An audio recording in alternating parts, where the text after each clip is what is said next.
The Village Friends. Tom lived in a bucolic countryside village with green fields and quiet streams.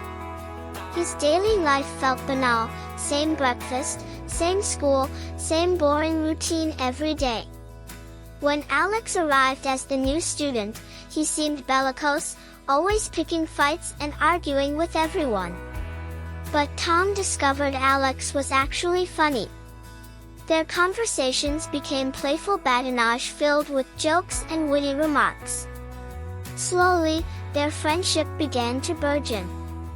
Like a plant growing stronger each day, their bond developed from enemies to best friends. Alex's fighting spirit turned into healthy competition, while Tom's calm nature helped Alex relax. The banal village life no longer felt boring to Tom. Their badinage made classmates laugh, and their friendship continued to burgeon in the peaceful bucolic setting. Alex learned that being bellicose wasn't necessary when you had a true friend.